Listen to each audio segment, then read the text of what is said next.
Praise the lord. యేసుక్రీస్తు నామంలో మీ అందరికీ శుభములు తెలియజేస్తూ ఉన్నాం. మరి ప్రతిరోజు ప్రభు సన్నిధి కార్యక్రమంలో మిమ్మల్ని అందరినీ కూడా ప్రేమపూర్వకంగా ఆహ్వానం తెలియజేస్తూ ఉన్నాం. ప్రియులారా, ప్రతి రోజు ప్రపంచంలో జరుగుతున్నటువంటి మార్పుల వల్ల చాలా ఆందోళన చెందుతూ ఉన్నాం. ఒక చిన్న విషయాన్ని మీ ముందుకు తీసుకురావాలని చెప్పి వీడియో చేస్తూ ఉన్నాం. ఏంటంటే, ఇది దేవుని రెండో రాకడ సమీపంగా ఉన్నది, అంత్య దినాల్లో ఉన్నామని చెప్పి మనం అందరూ అనుకుంటూ ఉన్నాం. అసలు దేవుడు ఏం చెప్పాడు, ప్రస్తుతం జరుగుతున్నటువంటి సంఘటనలు నిజంగా దేవుని రాకడకు మరి దేవుడి రాకడ వచ్చేస్తుంది అనేటువంటి దానికి నిదర్శనంగా ఉన్నాయా అని మనం ఆలోచన చేసినట్లయితే ఇంకేమున్నది, మిడతల దండ వచ్చింది, దేవుడి రాకడ వచ్చేస్తుంది అని మనం అనుకుంటూ ఉన్నాం. అసలు దేవుడు ఏం చెప్పాడు అనేటువంటి దాని వాక్యానుసారంగా మనం చూద్దాం. మత్తయి సువార్తలో 24వ అధ్యాయంలో స్పష్టంగా దేవుడు మాట్లాడేటట్టు మనకు అక్కడ అసలు ఏంటన్నది, దేవుని రాకడికి సూచనలు ఎట్లా ఉంటాయి అనేటువంటిది చూద్దాం. మత్తయి సువార్త 24వ అధ్యాయం. యేసు దేవాలయం నుండి బయలుదేరి వెళ్ళిచుండగా ఆయన శిష్యులు ఆ దేవాలయపు కట్టడలను ఆయనకు చూపించి అందుకు ఆయన చూపించవచ్చు. అందుకు ఆయన, మీరు ఇవన్నీ చూస్తున్నారు కానీ రాతి మీద రాతి ఒకటైనను ఇక్కడ నిలిచి ఉండదు, పడద్రోయబడినని మీతో నిశ్చయంగా చెప్పుచున్నాను వారితో. నేను ఆయన ఒలివ కొండ మీద కూర్చుండి ఉన్నప్పుడు శిష్యులు ఆయన ఎద్దకు వచ్చి ఏకాంతంగా వచ్చి, ఇది ఎప్పుడు జరుగును, నీ రాకడకును ఈ యుగ సమాప్తికిని సూచనలేవి మాతో చెప్పుమనగా. ప్రియులారా, ఈ రాకడకు, దేవుని రాకడకు దేవుడు ఇక్కడే ఉన్నాడు, కానీ దేవుడు రాకడ గురించి అడుగుతున్నారు. ఎవరిని? దేవుడిని అడుగుతున్నాడు. మరి ఆయన రాకడ ఆయనకి తెలిసేది కాబట్టి ఆయనే స్పష్టంగా చెప్పాడు. ప్రార్థన చేసుకుని ముందుకెళ్దాం. స్తోత్రం దేవా, ఈ యొక్క వాక్యం ద్వారా మాతో మాట్లాడి సరైనటువంటి అవగాహన ప్రతి వారికి అనుగ్రహించమని, మాకు పరిశుద్ధాత్మ నుండి నీవే మాట్లాడమని యేసునామమున ప్రార్థిస్తున్నాం తండ్రి, ఆమెన్. ప్రియులు, అక్కడ చాలా స్పష్టంగా చూడండి. ఇప్పుడు నేను మళ్ళీ ఎప్పుడు వస్తానన్నది నాకే తెలుసు, అర్థమవుతుంది కదండి. నేను చెప్తున్నాను ఇలా వస్తాను, కానీ నేను వచ్చేటువంటి ముందు చూసినది అని చెప్పి దేవుడు చెప్తున్నాడు. చూడండి 3వ వచనంలో చూసినట్లయితే, ఇవి ఎప్పుడు నీ రాకడకును, ఎవరు? దేవుడు శిష్యులు అడుగుతున్నారు, నీ రాకడకును ఈ యుగ సమాప్తి, వరల్డ్ ఎండ్ అయిపోతుంది, వరల్డ్ క్లోజ్ అయిపోతుంది అని మనం చాలా వీడియోస్ చాలామంది చూస్తూ ఉన్నాం కదా. యుగ సమాప్తిని సూచనలు ఏవి మాతో చెప్పమన్నాడు. మనం ప్రతి వారు వేసే ప్రశ్న, చాలామంది నన్ను కూడా అడిగారు అన్నమాట, బ్రదర్ వరల్డ్ ఎండ్ అయిపోతుంది అంటారా, దేవుడు రెండో రాకడ అంటారా, ఇవన్నీ సూచనలు అన్నీ కూడా అంటే, ప్రియులారా, సూచన వేరు, రెండో రాకడ వేరు. ఫర్ ఎగ్జాంపుల్ ముందుకెళ్దాం మనం. చూడండి, సూచనలు చెప్తున్నాడు అన్నమాట దేవుడు. ఏమని? 4వ వచనం చూసినట్లయితే యేసు ప్రభువు చెప్తున్నాడు వారితో ఏమని, ఎవడను మిమ్మల్ని మోసపరచకుండా చూసుకున్నా. ఫస్ట్ ఏం చేయాలంట? ఎవరు మనల్ని మోసపరచుకోకుండా చూసుకోవాలంట. నెక్స్ట్ ఏంటి? అనేకులు నా పేరట వచ్చి నేనే క్రీస్తునని చెప్పి పలువురు మోసపరిచేదారు. ఫస్ట్ మోసం జరుగుతుందండి, గమనించారా? మోసం ఈ రోజున అసలు ఏది ఏంటి, ఏది భక్తి, ఏది బోధ, ఏది నిజం, చాలా కన్ఫ్యూజన్లో ఉన్నారు. మోసం. నెక్స్ట్, అనేకులు నా పేరట వచ్చి క్రీస్తు అని చెప్తారు. మరియు మీరు యుద్ధములను గూర్చి, యుద్ధ సమాచారములను గూర్చి వినబోదురు. యుద్ధాలు జరుగుతాయి, వరల్డ్ వార్ వస్తుంది, ఇటువంటి సమాచారం వింటూ ఉంటారు. మీరు కలవరపడకుండా చూసుకునండి. సరే, ఈ లోకంలో శ్రమ సంభవించును అని చెప్పాడు దేవుడు, ఆయన ధైర్యంగా ఉండాలి. యుద్ధం గురించి సమాచారం వింటాడు, అయ్యో యుద్ధం జరుగుతుందంట, చనిపోతుంది, ఇటువంటి భయం ఉండకూడదంట. అర్థమవుతుందండి అందరికీ? యుద్ధం సమాచారం వస్తుంది, యుద్ధం జరుగుతుందని తెలుసు, కానీ మనం ఏం చేయాలి? భయపడకూడదు అంటండి. నెక్స్ట్, భయపడకుండా, కలవరపడకుండా చూసుకోండి. ఇవి జరగవలసి ఉన్నవి కానీ అంతం వెంటనే రాదు. అర్థమైంది కదండి? ఇవన్నీ జరుగుతాయి కానీ అంతం వెంటనే రాదంటండి. జనం మీదకి జనం వస్తారంటండి, రాజ్యం మీదకి రాజ్యం వస్తుందంట. నెక్స్ట్, అక్కడక్కడ కరువులు, భూకంపములు కలుగుతాయి. ఇవన్నీ వేదనలకు ప్రారంభం. ప్రియులారా, యుగ అంతంలో లేము, వేదనలకు ప్రారంభంలో ఉన్నాం. ప్రారంభం వేరు, అంతం వేరు. కాబట్టి యుగాంతము అని కాదు మీరు అనుకోవాల్సింది ఏంటంటే, ప్రారంభంలో ఉన్నాం. వేటికి? వేదనలకు ప్రారంభంలో ఉన్నాం. గమనించాలి ప్రియులారా. కాబట్టి మిడతల దండ వచ్చిందంటే పంటలన్నీ తినేస్తాయి, అంటే కరువు వచ్చేస్తుంది, నాశనం అయిపోతుంది, ఇంకా అంతే, దేవుడు రాకడ వచ్చేస్తుంది. సూచనలు వేరు ప్రియులారా, గమనించాలి. దేవుడు వచ్చేటువంటి రాకడకు ముందు సూచనలు మాట, అంటే ఇవన్నీ జరుగుతాయని చెప్పాడు, కానీ రాకడ మాత్రం, అంతం మాత్రం వెంటనే రాదు. హల్లెలూయా, గుర్తుపెట్టుకోవాలి మీరంతా కూడా. జనం మీదకి జనం వచ్చును, రాజ్యం మీదకి రాజ్యం వచ్చును, అక్కడక్కడ కరువులు, భూకంపాలు కలుగు, ఇవన్నీ వేదనకు ప్రారంభం. అప్పుడు జనులు మిమ్మును శ్రమల పాలు చేసి చంపెదరు. ఏంటి? జనులు చంపుతారంట. ఇంత జరుగుతున్నా కూడా శ్రమల పాలు మనల్ని చేసి దేవుడి నిమిత్తం ఉన్నటువంటి వారిని చంపుతూ ఉంటుంటారంట. తర్వాత అనేకులు, చూడండి, మీరు నా నామము నిమిత్తం సకల జనముల చేత ద్వేషింపబడుదురు. సకల జనములు, కనీసం మిమ్మల్ని ఎప్పుడైనా ద్వేషించారు ఎవరన్నాను? యేసు ప్రభువు నమ్ముకున్నావు, నీ జీవితం ఇట్లాగట్లాగానే ఎవరైనా మీ ఇంట్లో ఎవరైనా లేదు, అందరూ ఎంకరేజ్ చేస్తూ ఉన్నారు. కానీ సకల జనముల చేత ద్వేషించబడుతూ ఉంటామంట. చూడండి, అన్ని అనేకులైన అబద్ధ ప్రవక్తలు వచ్చి పలువురు మోసపరిచెదరు, అక్రమం విస్తరించడం చేత అనేకుల్లో ప్రేమ చల్లారిపోను, అంతం వరకు సహించిన వాడేవాడో వాడు రక్షించబడను. ఇది ప్రియమైనటువంటి సహోదరులు, అంతం వరకు సహించిన వాడే రక్షించబడతాడు. ఇప్పుడు చూడండి, మనం మిడతల దండు వచ్చింది, లేకపోతే కరోనా వైరస్ వచ్చింది, లేకపోతే ఇటువంటి చాలా ప్యానిక్ సిచ్యువేషన్స్ అన్ని ఎదురవుతున్నప్పుడు మనం ఏం చేయాలంటే అయిపోయింది దేవుడు రాకుండా వచ్చిందని భయపడతామా? ఫర్ ఎగ్జాంపుల్, వర్షం వచ్చేటువంటి ముందేంటి సూచనలు మనకి మేఘం పడుతుంది అనమాట. మేఘం పట్టినప్పుడు మనం ఏం చేస్తాం? అయ్యో అని చెప్పి బాధపడతామా?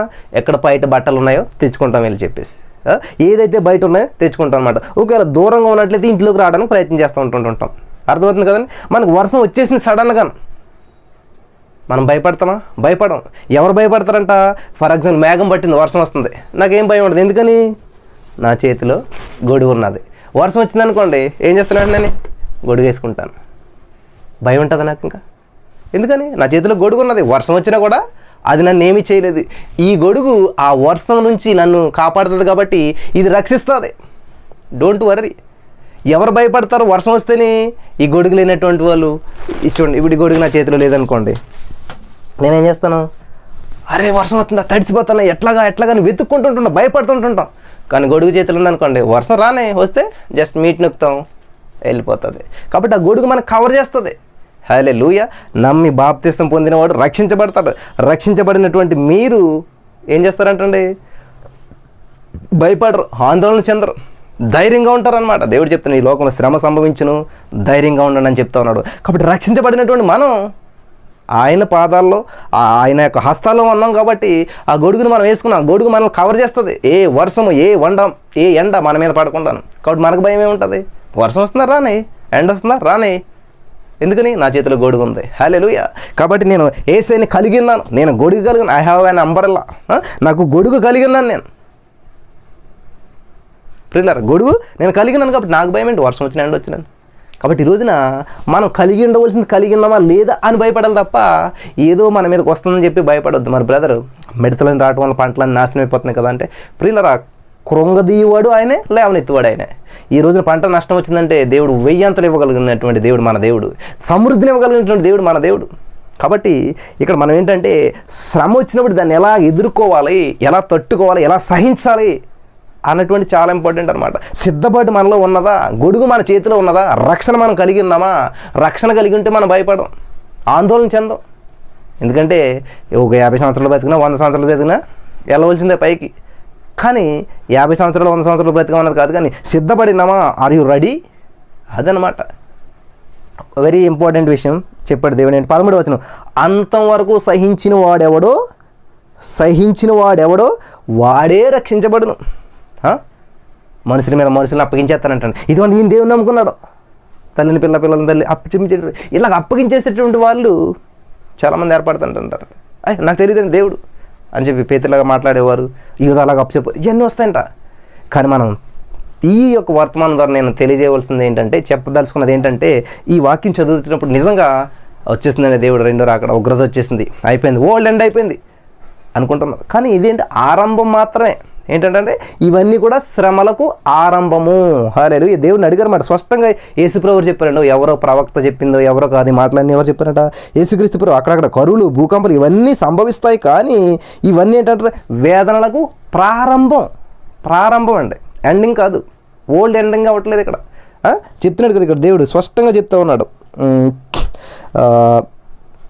యుగ సమాప్తికి చూసిండేవని మాతో చెప్పమంటే దేవుడు చెప్తున్నాడు అన్నమాట. ఈ 6వ వచనం, ఇవన్నీ జరగవలసి ఉన్నది కానీ అంతము వెంటనే రాదు. అండర్లైన్ చేసుకోండి, అంతము వెంటనే రాదు. నా చిన్నతనంలో సండే స్కూల్కి వెళ్ళినప్పుడు చెప్పేవారు, జీసస్ కమింగ్ సూన్ అంటే ఏంటంటే యేసు ప్రభువు త్వరగా వస్తున్నాడు అని చెప్పేసి. అంటే రావడానికి అది వస్తాడు ఆయన, మనకు తెలియదు ఆయన సమయం ఎప్పుడు ఏంటన్నది. ఇవన్నీ ఏంటంటే సిమ్టమ్స్ అనమాట. మేఘం పడుతుందంటే, మేఘం పట్టినట్టు వర్షం రాదు ప్రియులారా. మేఘం పడుతుంది, మబ్బులు వస్తుంటుంటాయి, మనకి ఎండంతా కనపడకుండా అయిపోతే చీకటి అవునట్టు అవుతుంటుంది. ఇవన్నీ సూచనలు మాత్రమే. ఒకసారి ఆ మబ్బు కూడా తొలగిపోతుంటుంది, వర్షం కూడా పడదు. అర్థమవుతుంది కదా? కాబట్టి ఈ సిమ్టమ్స్ అన్ని చూసి మనం భయపడకూడదు, సంతోషపడాలన్నమాట. దేవుని సన్నిధిలో సిద్ధపట్టు కలిగినాం, గొడుగు కలిగినాం కాబట్టి. హల్లెలూయా. వర్షంలో గొడుగేసి వెళ్తూ ఉంటుంటే ఎంత అట్లా ఉంటుంది, హాయిగా ఉంటుంది కదా. కాబట్టి శ్రమల గుండా మనం యేసయ్యను కలిగి నడుస్తున్నప్పుడు సంతోషమే. మరి తలకాయలు తీసేస్తా ఉన్నా కూడా పౌలు గారు పత్రికలు రాస్తూ కూర్చొని అన్ని అప్పచేస్తూ ఉన్నాడు. అని ఎందుకని? ఎటువంటి ఉగ్రవచన ఆయన భయం సిద్ధపాటు కలిగి ఉన్నాడు. హల్లెలూయా. రక్షణ కలిగి ఉన్నాడు. హల్లెలూయా. మరి వాళ్ళ భక్తులంతా కూడా వాళ్ళ ప్రాణాలు పోతున్నా కూడా లెక్క చేయలేదు. ఎందుకంటే అది శాశ్వతం కాదు, శరీరం మట్టిలో కలిసిపోతుంది. కానీ ఆత్మదాన్ని దయచేసి దేవుని దగ్గరికి వెళ్తా సిద్ధపాటు కలిగి ఉన్నావా లేదనేటువంటి చాలా ఇంపార్టెంట్.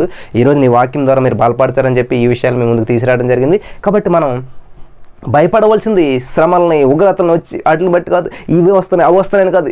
అవి వచ్చినా కూడా మనం ఎలా సిద్ధపడి ఉన్నాము. సైకిల్ వస్తుందండి అంటే మన ఇల్లు టాటాకి ఇల్లు అనుకోండి, గుడిసె అనుకోండి, భయపడతాం. అయ్యో ఈ గాలివాన్లో నా ఇల్లు ఎక్కడికి ఎగిరిపోద్దాం అని. అదే మన బిల్డింగ్ కనుక రాని అన్ని తలుపులు క్లోజ్ చేసుకుని హాయిగా ఇంట్లో ఉంటుంటాం. ఓకే. కాబట్టి ఈ రోజున అర్థం చేసుకోవాల్సింది ఏంటంటే దేవుడు చెప్తున్నమాట, ఇవన్నీ కూడా ప్రారంభములు మాత్రమే. ఏంటి? హల్లెలూయా. దేవుడు చెప్తూ ఉన్నాడు కదండి,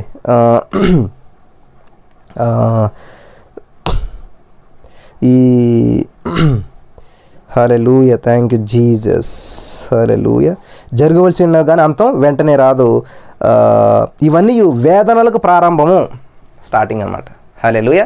మరి అర్థమైంది, క్లారిటీ వచ్చిందని చెప్పి మీకు అందరికీ అనుకుంటా ఉన్నాను. కాబట్టి లోకంలో మనకు శ్రమలు వస్తాయి, ఇబ్బందులు వస్తాయి, కానీ మనం ఆత్మీయంగా సిద్ధపడి ఉన్నామా లేదా, రక్షణ కలిగి ఉన్నామా లేదా, ఇది చాలా ఇంపార్టెంట్. ఇవన్నీ కలిగి ఉన్నట్లయితే ఏట్లకి మనం వేటికి కూడా భయపడం, సంతోషంగా ఉండగలుగుతాం, ప్రభుని స్తుతించగలుగుతాం. దేవుని నామానికి మహిమ కలుగును గాక. ఆమేన్. స్తోత్రం దేవా. నిజంగా నీ రాకడ గురించి సూచనలు మాకు అన్నీ ఇచ్చిన్నావు. ఇవన్నీ ప్రారంభం మాత్రమే, అంతం వెంటనే రాదని సెలవిచ్చావు. నిజంగా ఇవన్నీ మేము చూస్తూ ఉన్నావు నా తండ్రి. మరి మేము సిద్ధపాటు కలిగి ఉండాలని నువ్వు సూచనలు ఇస్తావు ఉన్నావు నా తండ్రి. ఎందుకన్నా ప్రభు నువ్వు ఇచ్చే సూచనలు మాకేంటంటే మీరు సిద్ధపాటు కలిగి ఉన్నారా లేదా, మీ చేతిలో గొడుగు ఉన్నదా లేదా, మీ చేతిలో ప్రొటెక్ట్ ఆ శ్రమల నుంచి ప్రొటెక్ట్ చేసేది మీరు కలిగి ఉన్నారా లేదా, మీరు సహనం కలిగి ఉన్నారా లేదా అని ఈరోజు మాతో మాట్లాడావు. మరి వీటన్నిటిని సహించుకుంటూ ముందుకు రావాలన్న ప్రభు నీ ఆశ అన్నది. నువ్వు విజయం ఇచ్చేటువంటి దేవుడు. యుద్ధం మా మీదకి వస్తుందంటే విక్టోరియస్ పర్సన్గా మమ్మల్ని చేస్తానని సెలవిచ్చావు. మరి ఈ సమస్యలన్నింటికి తట్టుకుని నిలబడే కృపను మాకు అందరికీ అనుగ్రహించమని, అంతవరకు సహించి రక్షించబడతాడన్నావు. మరి మేము అంతవరకు సహించి నీ సన్నిధిలో వర్ధిల్ల భాగ్యం దయచేయమని యేసు నామములో ప్రార్థించి నమ్మి పొందుకుని ఉన్నామా పరమ తండ్రి. ఆమేన్.